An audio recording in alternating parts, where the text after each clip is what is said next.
You can't save the whole world, but I can, my sphere of influence, I can do good things in. And so that's why I started Beyond the Brotherhood. We screen and select Navy SEALs of character. Why of character? Because I'm a complete elitist. I'm unabashedly and unashamed an elitist. I take the very best guys. I've always been that way. And I'm like, those are the guys who are at the most risk for killing themselves. Because where do you put the best guy? You put him on very front point man. You put him, alone and afraid at a hard, and those guys get exposed to more danger. And those guys are the ones most likely to kill themselves.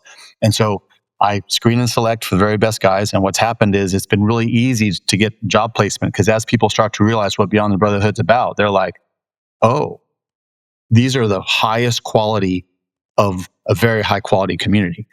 And so that purpose, helping these high quality guys, has been powerful for me. And I think it's driven me. And even Mayday Executive, my for-profit, all of my events are run by SEALs. And it's really fun. The guys enjoy it. I pay well, I pay cash, I pay up front, and the guys like it.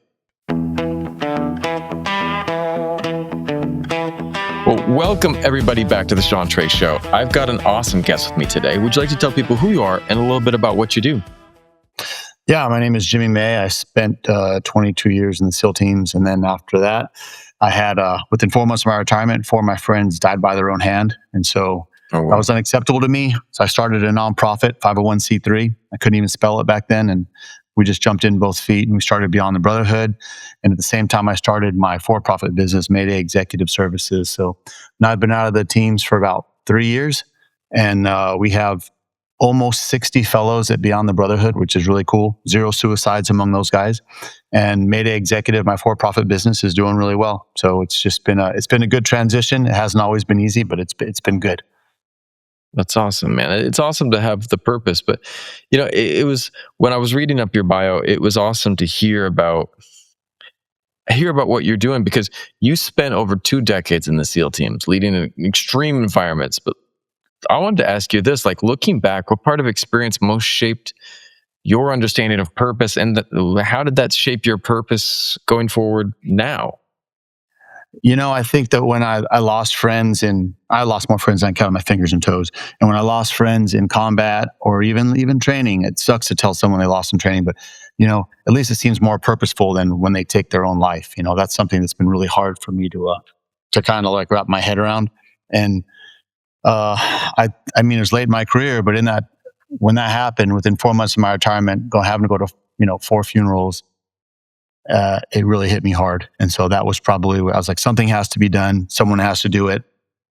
Why not me? So I did it. That's it.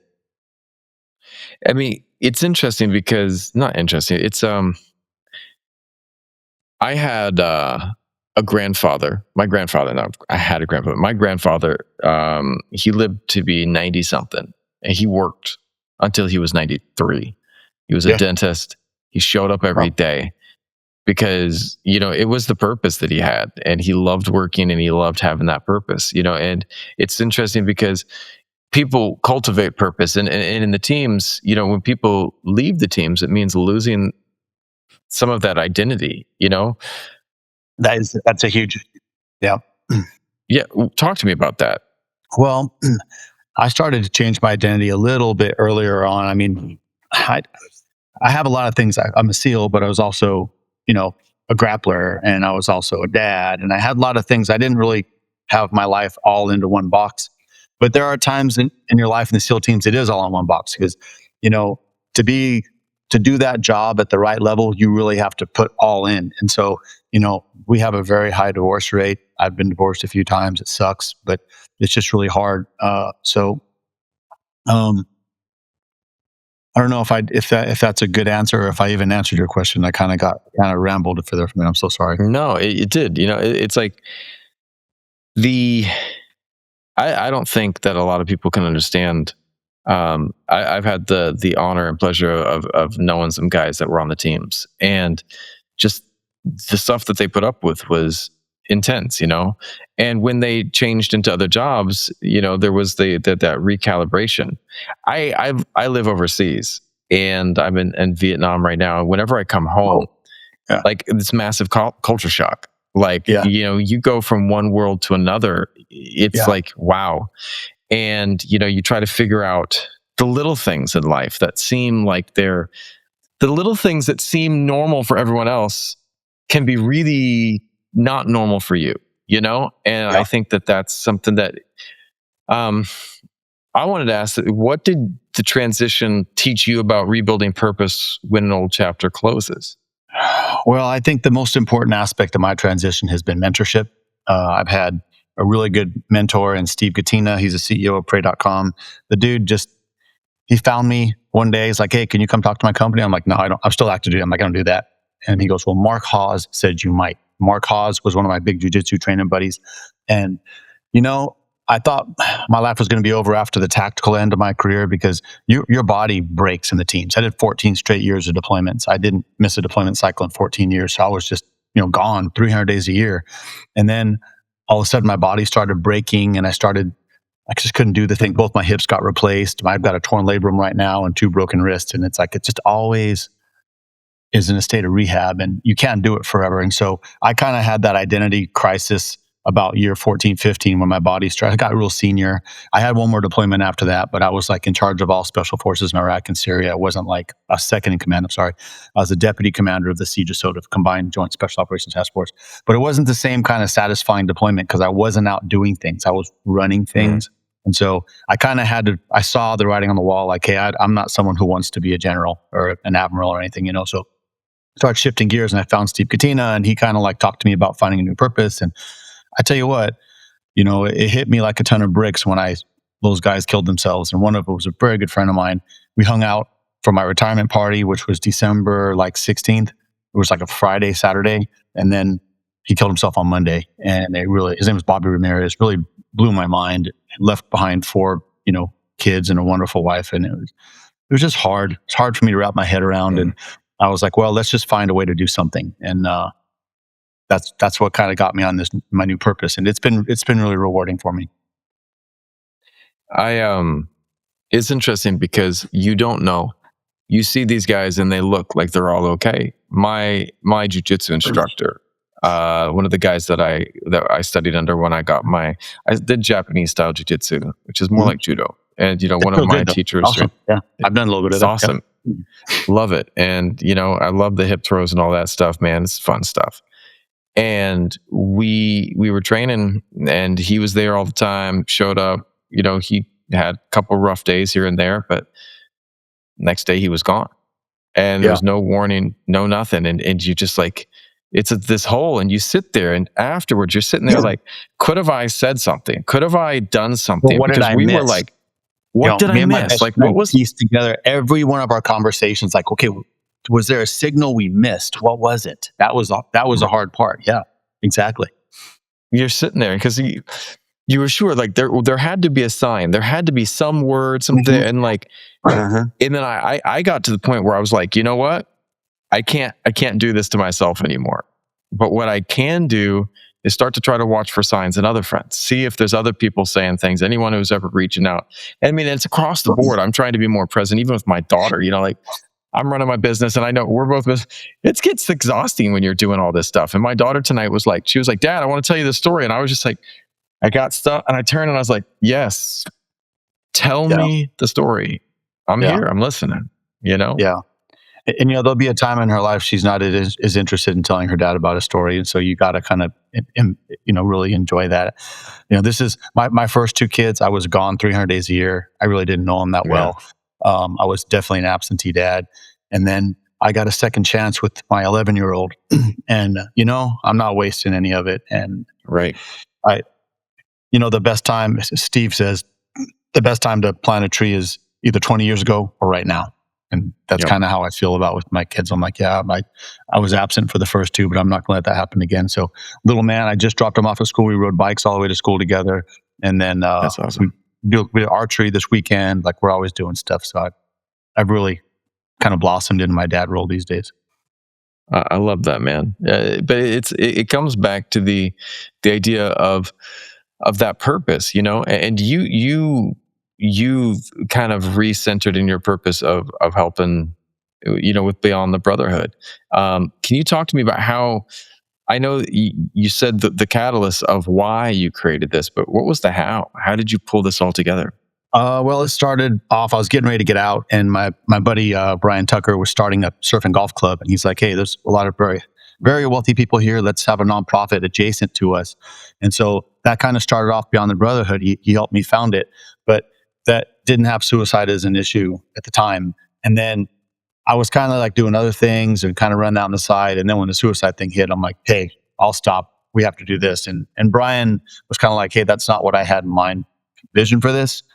And I was like, "Well, fire me because I'm going to go do something else." And instead of firing me, he decided to start one that falls under what he wanted and gave me everything. He's like, "Hey, it's a worthy cause." He gave me everything. He gave me the EIN. He gave me the money we earned and everything. And uh, that was that little spark that I needed. And then every year we've doubled our money, and we've doubled our staff. Now we have 5 people on staff.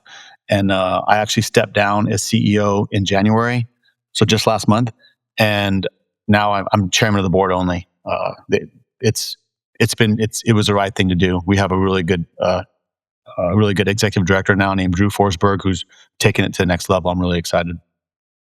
That's awesome. Beyond the Brotherhood focuses on community purpose and goals. And I think something that, is sadly missing in a lot of aspects of our lives these days, and like,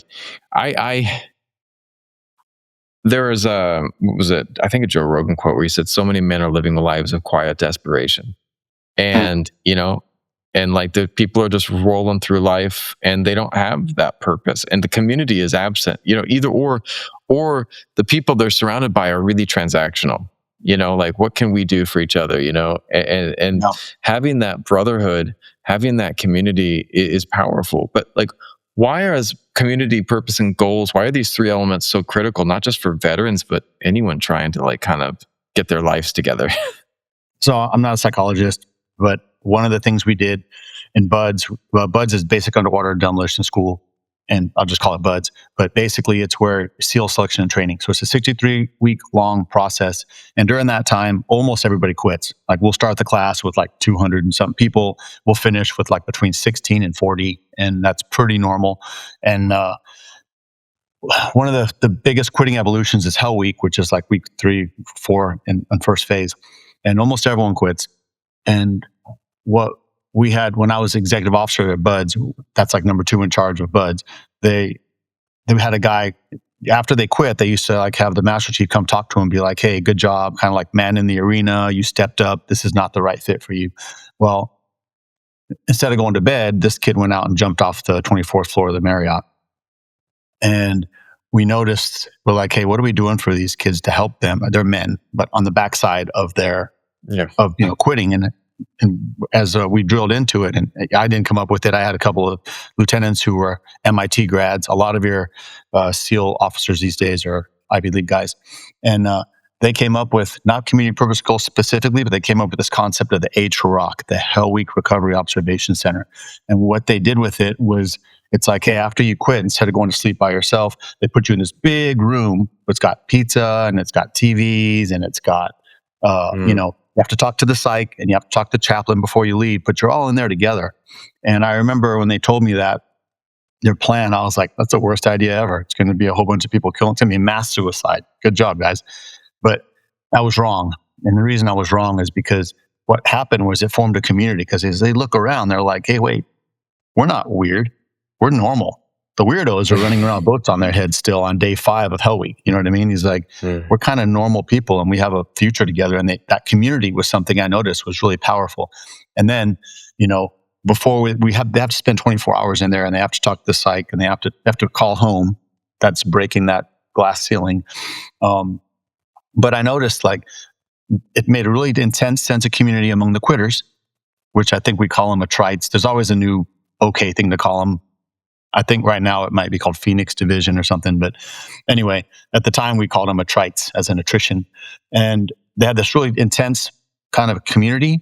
And then we started redirecting, instead of all that sorrow, let's get them on their next path. And that was the purpose and then the goal. And when I saw that happening, I thought it was a really good, healthy thing. And I saw that lacking in people getting out of the teams, because they get out, everyone thinks they got to carry a gun. It's like, no, man, you don't. if you can exhibit the kind of excellence it takes to become a SEAL in one part of your life, you can do that in lots of parts of your lives. And that has translated well to the business world as we've got full employment among our guys right now. It's been really useful. That's awesome. It's interesting too because the community of in life, again, a lot of people are feeling alone, and it's interesting because as I've been building my business, um, you know, it's been a lot to process, and I didn't always have all that information. And like, I wanted to ask you because you've built businesses after service. Are Yeah. there any SEAL lessons that translated directly into business, and what did you have to do to completely relearn? Well, I think what I have going for me is I come from pretty humble beginnings, and I don't mind living on beans and rice. You know what I mean? Like when you live on beans and rice, you it kind of like I don't have to like have all the opulence right at once. I think a lot of these, because of social media, especially, like you're seeing like the top 1% of people who are successful on social media, and really that's not a true story. The true story is the grind. And we put together Sushi Assassin. That was my first attempt at a business because I went to business school, and afterwards I'm like, hey, let me just try to do a business and flex this new business muscle I built. And Sushi Assassin was born because I'm a big spear fisherman. I have tons of fish, and it ended up there's just not a lot of margin in business. It wasn't the right business for me, so it was doing great, but I just spun it off to somebody else. And then my next attempt was Mayday Executive Services, which is this hat. That's what I do now. And it started off as business consulting, which I was doing fine. And then people were like, hey, can you do an icebreaker? So I came up with these interesting icebreakers: lock picking, escape from restraints, handcuffs, stuff like that. And then it turned into full-on adventures. And that's pretty much what I do now. Is I do very high-end adventures with Mayday. And, I think, to get back to your initial question about what it was in the teams, is just that resilience, that ability to live. One night you'll be in like a 5-star hotel, the next week you'll be living in the dirt, and just not having that expectation that anything is going to be easy is probably one of the best things that took me into being an entrepreneur. I love that. I came from working class family. My parents worked their butts off, and we're in education, worked at a school. But one of the things is that those tough days were helpful. It's like I work into my team now with my team Yeah. now, and they were like talking about something like, "Oh, you have to do this, and it's gonna make you less money." And I was like, guys, I had a day when I was in school that I had enough money to buy me or my dog something to eat. And I chose to buy my dog a burger that day. And luckily, my payday came through, a day later. But when you have to make those choices, and when you got to have those things, and you're looking down that tough situation, you sit there and go, it's easy to prioritize. And I prioritize every single time my team, making sure I have a brutal HR lady that I have to tone back because she would hire everyone and try to hire new talent. And I looked at her and I was like, yesterday, she was like, you know what? I think you should try to replace this person with someone who's cheaper. And I said, that is not how I function. This person's been with me. This person has bled with me. This person has, weathered the storm with me. I said, I'm standing by that person. It's like how we are. And like one of the things that for me, like that resilience, like it's not always an upward climb. And even when you are achieving a new light in the business, like it doesn't mean. There's this one saying that, like in Taoism, I studied Eastern philosophy, and it says whether you're at the top of the ladder or at the bottom of the ladder, you're still unstable. Like there's always instability. It's just about learning to be cool with that. Well, and I think that there's also, some people want to call it karma, but I spent the first part of my life doing bad things to bad people, and now I just want to do good things for good people. And I have a renter I have a house. My house in Virginia Beach, where I used to live, is rented out, and I really needed to sell it. I needed the money at the time, but my tenant had cancer, and she's going through. She has 3 kids, and she's going through. And I was like, you know what? I just couldn't do it. And you know what? you got to live with the choices you make. And Yep. I found a way to get the money I needed elsewhere, another way. And she's still my tenant. I would like to sell the house this summer. I'm working with her to see if now's an okay time. She beat cancer. She's doing great, but she's been with me for like, I don't know, 8 or 9 years. I don't have to pay a property management agency. She handles everything. I can trust her. And I don't know. There's a value to that for me. That relationship is valuable, and she's valuable. I've only met her once or twice, but she's a valuable person, just a single mom working hard. And I didn't feel right, selling a home while she's trying to do that and beat cancer. I was like, yeah, I don't know. You got to live with the choices. I love that though, that mentality, because at the end of the day, there's doing the things and then there's doing the right things. And I do believe firmly there is the right thing to do. But like, it comes back to my next question, with like you've led warriors and now you lead executives and entrepreneurs. And what helps these people stay on the right course and stay resilient when pressure and uncertainty hit? How do you guide people to make the right decisions? Well, I'm just going to speak for myself. And I was successful in the teams, but I was also lost personally. Like, I really lost myself. And I loved combat. It was like my favorite thing. I just fought so hard to go back, and I went back over and over. I spoke Arabic, so I could kind of write my own check. Not a lot of guys can do that. But I kind of lost my way. And what I'm finding is, like, for me, Steve Gattina he runs pray.com, kind of brought me back into the Christian circles, and it's been really healthy for me. I was so lost. And now I'm looking back, and a lot of the warriors of my time, those guys are coming out and they're all finding God. And it's been like, wow, why are we so angry? I used to get in a fist fight a month, probably, even in America. I was always in fist fights and always just, I don't know. And now I haven't been in a fight in, like, I don't know, 7 years. And it's like, what was I so angry about? And I just think that not having that direction in your life, but at the same time, you're like this warrior that goes overseas and you carry guns, and when you land in the middle of Afghanistan, you are judge, jury, and executioner for what happens in this area, and, it's just having that good compass is something that I wish I would have picked up earlier. And now it's been fortunate that I have a Christian woman who's been really helpful in guiding me and just riding that right stream. So I don't know if that's the happy thing that secular people want to hear, but it's been really healthy for me.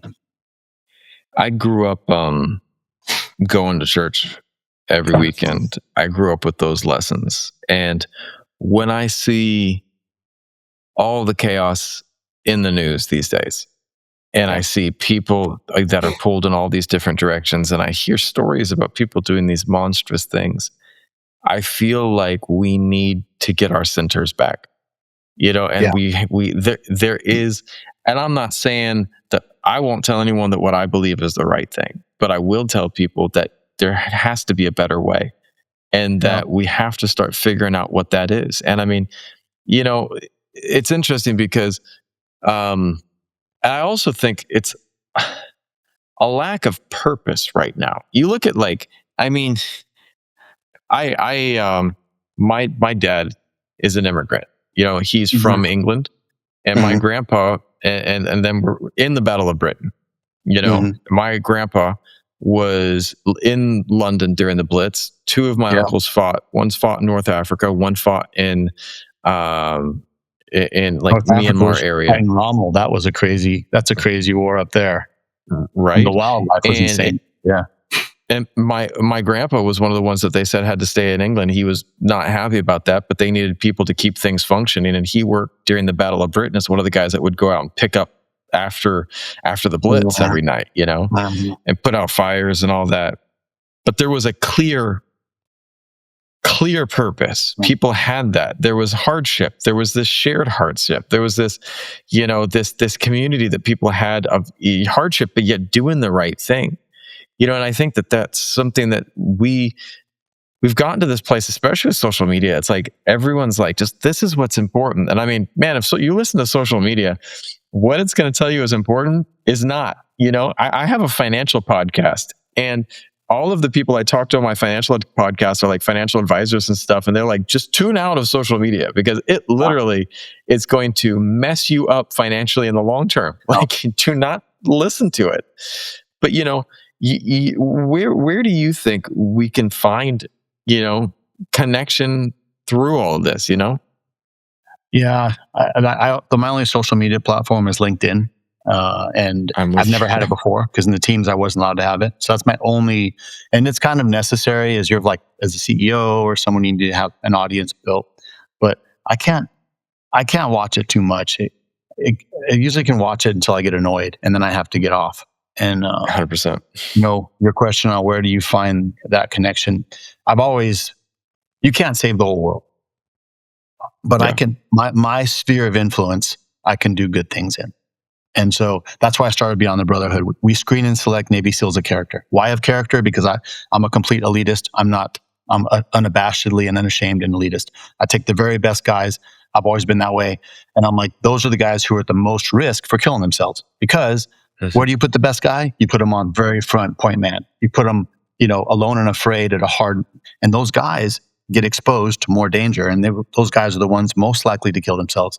And so I screen and select for the very best guys. And what's happened is it's been really easy to get job placement because as people start to realize what Beyond the Brotherhood's about, they're like, oh, these are the highest quality of a very high quality community. And so that purpose, helping these high quality guys, has been powerful for me, and I think it's driven me. And even Mayday Executive, my for-profit, all of my events are run by SEALs, and it's really fun. The guys enjoy it. I pay well, I pay cash, I pay up front, and the guys like it. That's awesome, man. Well, I wanted to ask you this: like, you shared hardship has been a constant theme in your life. Why do you believe meaningful growth almost always comes through challenge rather than comfort? Well, so buy-in in an organization doesn't come from the organization sacrificing for you. It comes from you sacrificing to the organization.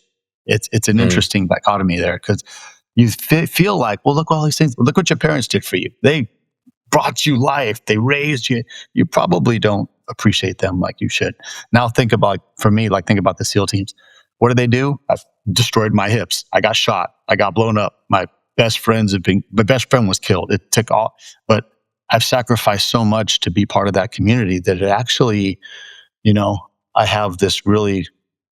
I really care about what happens in that community, and whatever my share of the task is, I don't have to be front and center, rah, leading anything, but they want me to pick up the trash. I'm happy to go pick up the trash, so I still want to contribute in whatever way I can meaningfully. And that's because of all I sacrificed to get in. And I know that, and that's how it is for people too. I'm like, you want to really, people want to make their life so easy for their kids. And like, my son, he has a good life, but I don't make things easy for him. You know what I mean? He has to solve his own problems. And even if I can fix it quick, if it's something he should get and he can do it safely, I'll let him struggle, even to the point of tears sometimes. I'm like, hey, buddy, you got to solve these yourself. I have a 10-year-old daughter, and early on, I told my wife, I said, we need to get her into martial arts. Like, there's no doubt. I said, this is not a nice world. And we have to do the best we can to prepare her for like that. And so we got her into Muay Thai, and my wife was like, oh, it's too violent, it's too tough. It's like, and we stopped, and I pushed back. I said, we need to keep this going. And then one day she was going to the swimming pool with her school on a field trip, and this one security guard started lurking and following her around, trying to isolate her. Wow. Yeah, and luckily nothing happened. I showed up the next day, and with her to the next experience, and I was just like, yeah, it was not a fun situation to the guy, but at the same time, I was like, I looked at my wife. I said, I can't always be there. I won't always be there. That's right. And I have to set her up so that she can protect herself. And so we got her back in Muay Thai. She's now been in Muay Thai about 3.5 years. And, it was pretty funny because the other day she was watching this video about some YouTuber that got into a fight. And she's like, I don't understand his technique. He was swinging out like this. And I was just like, a little like tear. And I was like, Yeah. yes, that's right. Well, there's another And she, about the martial arts. I'm sorry, I didn't mean to cut you off. You paused. no, Go no, ahead. please do. I want to hear you're feeling something, and I'll come back to it, man. So when you get really good, you don't have to hurt people. 100%. It's like you give them just what they deserve and nothing more. My son got in a fight at school 2 weeks ago, and they had the video. And so I just happened to be picking them up from school, and I got there, and they're like, "Hey, come to the principal's office." And I love this school. I love their principal. She's awesome. And she walks by, and my son's sitting outside. He looks up and he sees me and just tears up. And I'm like, "All right." I walked back there, and she's like, "Honestly, he did really well. Like, what happened is, so he was kind of a turd at the beginning. He threw a football at these kids were playing soccer, and he threw the football at the soccer ball, which you're being a turd. You shouldn't do that." But then the kid, who was a whole head taller than him, ran up, pushed him, and then like put him in a headlock. And my son just like, he knows how to do that. So basic jujitsu, out of the headlock, boom, snapped on a quick choke, put him right down, didn't finish it, just got up and walked off. And the kid was kind of taken by surprise and walked up and was like, "Hey, where'd you learn that?" And, my son he was waiting because teachers were coming. They were mad. And anyway, the principal was like, "Look, he could have really hurt this kid, and he didn't do anything. He used just enough force to diffuse it." I'm like, "Well, he kind of started it by being a turd, but at the same time, yeah, I don't think physical altercation was on the map." But the point is, if all you know is you're just swinging wildly, he was calm in the situation. He got put in a headlock. He could have hurt the kid. He decided it wasn't the right choice, and he made the right choice. I was pretty proud of him. I watched the video. Everything was super clean. The kid got suspended because he's a habitual bully, but my son didn't really have much of a consequence. He had like a suspended lunch or something, but that was it. Martial arts, it's important. It's important. And that was with my daughter the other day. She was sparring, and I wanted to run in there and stop, I got to protect her. But then it was interesting because she got tagged a couple of times, started learning, but she was wearing headgear and gloves and all that, protective gear, mouth guard. But then the thing is like, she was learned real quick not to get hit in the face and not to block with her in the face, and she started moving and started getting back. And then suddenly she started dishing as much as she was taking, And then afterwards I said, "How was that?" She was like, "I was really scared at first." But I said, "Well, what happened after?" And she was like, "I knew that I could win." And I was like, yeah. I said, "Well, you only can figure that out if you get in there and you start wading into that, in that situation." Yeah. She's like, I said, "Do you want to do it again?" And she says, "Yeah." But I said, but she also learned to be cautious. And I said, the thing that you're going to learn though is like any given day, any person could hand you yourself, and like you never know. So you got to be careful. That's a great aspect of martial arts too, because I've been whooped up on by smaller men than, you know what I mean? You look at him and like, looks like a punk. And the next thing you know, you're just getting whooped up on because you don't, when people train and they're really good, I was a brown belt in jiu-jitsu and I'm decent at boxing. My Muay Thai is okay. But, you never know who's got it. The ears will give you a clue. You got little chewed up ears. My son looks for that. Yesterday we were out shooting bows and he was like, "Look at that guy." He's like, he was a big man. He had some chewed up ears. I was like, "Yeah, I'd be the wrong guy to get in a fight with right now." 100%. And I think that there was a great video on social media about that the other day. And it was like telling people, look at the ears. Don't go there and don't go there. But I wanted to ask you this one, like people listening might be navigating, different challenges in their life, whether it be a shifting career or identity changes or burnout, man. What principles do you have from different things that you've worked with that regular people can apply to rebuild direction in their own lives? Well, for me, my whoopee is discipline. Whenever things start getting out of hand, I get up, I get a workout, I get my work done.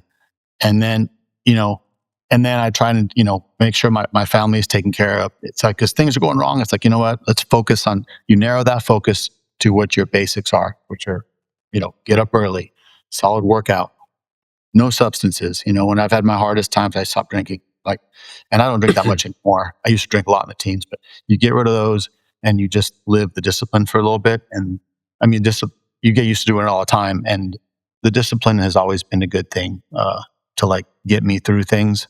And then of course, my faith has been really important as of late, as far as like just my overall happiness, for sure. That's awesome, man. One of the things um, that I think is important that I have been trying to do. When I was younger, I've had lots of different iterations of my career in life, but I worked as a school teacher for a long time when I first moved to Asia while I was What building my grade? media. I taught kids English here in Vietnam, but they Like, were like between how old? 10 to 12 years old. Oh wow, And that's so kind of a hard age. it's really a tough age, especially the boys. Boys just like the brains go out the window and the girls get really cliquish and hide away. Yeah, my son's But 11. I'm starting to see the hormones flowing. He gets yeah, angry. I'm like, buddy, it's okay, man. Like, yeah. just know it's the hormones. It's going to be okay. My daughter's entering that same phase. She's just coming up on 11, and the attitude she gave me today a couple times, I was like, wow, there's only one other person who gives me that much attitude on this planet, and that's your mom. And I love you Yeah, both, but man, and yeah, well, me too.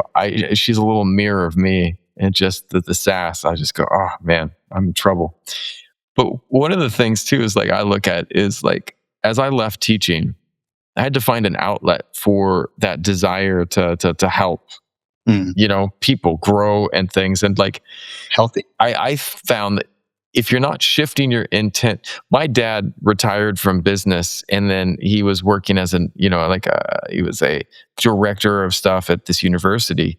And then he became, a director in this one business. And then suddenly he didn't like what he was doing. So he shifted and he started to learn massage and he Huh, started teaching at a massage school. And it was just like, but it was like a new mission and he yeah, had to have something to do. And you guys focus on guiding SEALs into new missions. yeah. And what makes a powerful mentor relationship and how can listeners seek out to become better mentors or find their own mission? Well, first of all, as a mentor, you don't get to pick your mentee; they pick you. And then Mm, you get picked. You have to understand it's an honor, and then you have to right. like answer the call for that honor. Like, hey, this is an honor. This is a big responsibility. And so, my mentor, Steve Patina, he's younger than I am, but I talk to him probably every day, multiple times a day. The dude is just, we have an ongoing conversation since 2015, and I think that the best mentor is someone that can shoot you straight. So they shouldn't be in your chain of command. So, but ideally, I tell people 3 to 5 years your senior, not in your chain of command, whatever that means to you. Like they can't be in your same company because they've got equities. They want to be clear and someone that you respect. And you have to understand Mhm. that they're going to be wrong sometimes, and you have to give them that grace. But you know, those three things are the most important things to a mentor. And as a mentee, you have to do what they say. Like Mm. sometimes Steve he'd, hey, I want you to read this book. I don't like that book. I remember the ones he gave me a book and I was on parenting and I read it. I got halfway through. I'm like, I absolutely hate this book. I cannot Mm. stand the way this person is raising their kids. And he was like, yeah, I knew you'd hate it. He's like, I just want you to understand that there's people out there that think that way. And I don't know that you see that. I'm like, oh, Mm. so I hope I answered your question. I kind of No, went all over the it place. did, man. It did because it's like I think that when you can trust the person that you're working with, it's a big deal. And you Yeah. got to find people that you can trust. You got to find people that are worthy of that trust and that you earn their trust, and I think that that's a powerful thing. The closest thing I've found for a lot of times are, my coaches from martial arts, people that I just know, you know, one of the things too is like, especially when you start training in a martial art or something else, you can't see the world in front of you. There's a whole world of hurt if you do things wrong, but they do know that, they're looking at like the chessboard going, there's a lot of things in front of you that you can't see. And I'm here to kind of guide you through this chessboard. And whether that be, I reference martial arts because it's easy for me to reference, but like it could be starting a business. That could be being a dad, that Yeah. could be being a husband, whatever it might be, there is a minefield around you if you make mistakes. I was driving to pick my wife up today, riding down this alley and where I knew my wife's going to be. And suddenly I saw this beautiful woman off to my left side. And I looked away and the woman looked at me really angry. And suddenly I realized that beautiful woman was my wife. And I laughed as I pulled up. And I was like, I didn't expect you to be there. And all I knew that there was a beautiful woman there. And I was not allowed to look at her at any moment right there. So, and my wife's cracking up. She's like, "You're late." Smacked me across the back of the head. But, there's a minefield around us at all times, man. And so I would ask you this. If you could go back in time and give your younger self some advice, what advice would you give yourself? Oh my gosh. Well, I think that I would tell myself to I didn't understand. I was not very empathetic. I think I actually got diagnosed as a sociopath at one time when I was at one of the teams. And I was like, that sounds scary. They're like, no, there's a lot of you guys here. It just seems like you don't understand, you don't feel things the way normal people do. So you just need to act. And I think it was like after I don't know, 4 or 5 combat deployments. So I was kind of in a weird headspace. But I think that if I had to tell myself something, I'd be like, hey, you need to get over yourself.